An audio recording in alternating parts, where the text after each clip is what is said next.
Hello friends, સ્વાગત છે તમારું મારી ગુજરાતી રસોઈ ટિપ્સ ચેનલમાં। તો આજે આપણે બનાવીશું પૌવાની કટલેસ। તો આ કટલેસ તમે ઘરે માત્ર 10 મિનિટની અંદર બનાવી શકો છો અને ખાવામાં પણ એકદમ ટેસ્ટી લાગતી હોય છે। તો ચાલો આપણે પૌવાની કટલેસ બનાવવાનું શરૂ કરીએ। તો પૌવાની કટલેસ બનાવવા માટે સૌથી પહેલાં મેં અહીંયા 1 વાટકી પૌવા લીધા છે। તો પૌવાને આપણે 2 થી 3 પાણીએ ધોઈ લઈશું। તો કોઈ પણ કાણાવાળું વાસણ લઈ અને તમારે પૌવાને ધોઈ લેવાના છે। તો આ રીતે તમારે પૌવાને ધોવાના છે। તો હવે આપણે પૌવાને કોરા કરી લઈશું। તો પૌવાને 2 વાર ધોઈ અને આપણે અહીંયા કોરા કરી લીધા છે અને પૌવા આપણા એકદમ સરસ કોરા થઈ ગયા છે। તો આ રીતના પૌવાને આપણે અહીંયા કોરા કરી લેવાના છે। તો હવે આપણે એક બાઉલની અંદર લઈ લઈશું। તો હવે આપણે કટલેસનો મસાલો બનાવીશું। તો સૌથી પહેલાં આપણે અહીંયા ઝીણા સમારેલા ટામેટાં ઉમેરીશું, ઝીણી સમારેલી ડુંગળી ઉમેરીશું, સાથે ઝીણા સમારેલા લીલા ધાણા ઉમેરીશું, એક બાફેલો બટાકો ક્રશ કરીને ઉમેરીશું, નાની અડધી ચમચી જેટલું કાશ્મીરી લાલ મરચું ઉમેરીશું, સાથે જ નાની અડધી ચમચી જેટલો ચાટ મસાલો ઉમેરીશું, સ્વાદ પ્રમાણે મીઠું ઉમેરીશું। બધું સરસ મિક્સ કરી લઈશું।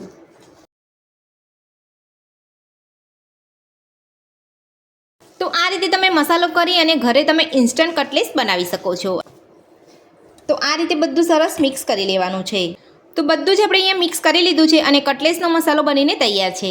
તો હવે આપણે મસાલામાંથી કટલેસનો શેપ આપી દઈશું।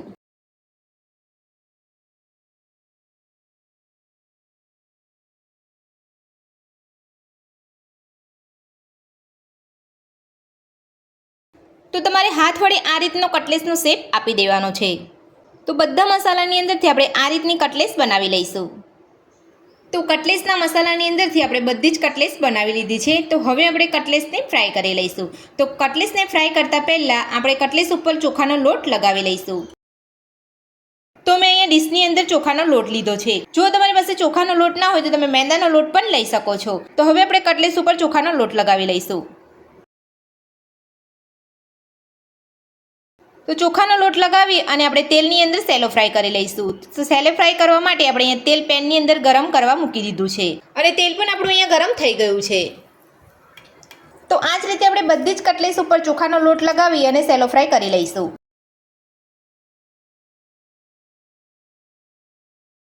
તો જો તમે કટલેસને અહીંયા તેલની અંદર તળવા માંગતા હોય તો તમે કટલેસને તેલની અંદર તળી પણ શકો છો। તો બધી જ કટલેસ ઉપર આપણે અહીંયા ચોખાનો લોટ લગાવી અને આપણે તેલની અંદર લઈ લીધી છે। તો હવે આપણે એક બાજુ જ કટલેસને સેલો ફ્રાય થવા દઈશું। તો આ રીતે તમારે ગેસની મીડિયમ ફ્લેમ પર કટલેસને સેલો ફ્રાય કરી લેવાની છે। તો હવે આપણે કટલેસને હલકા હાથે પલટાવી લઈશું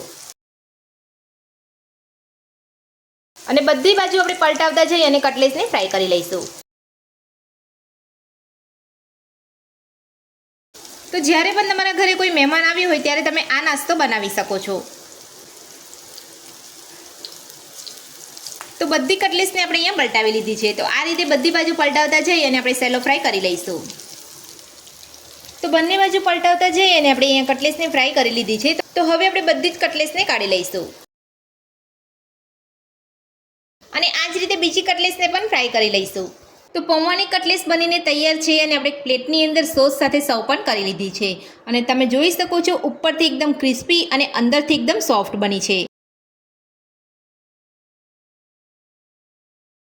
અને ખાવામાં પણ એકદમ સ્વાદિષ્ટ લાગે છે। તો આ પૌવાની કટલેસ મારી રીતે ઘરે એકવાર બનાવવાનું જરૂરથી ટ્રાય કરજો। પૌવાની કટલેસ બનાવવાની રીત તમને કેવી લાગી મને કોમેન્ટ બોક્સમાં કોમેન્ટ કરીને જરૂરથી જણાવજો।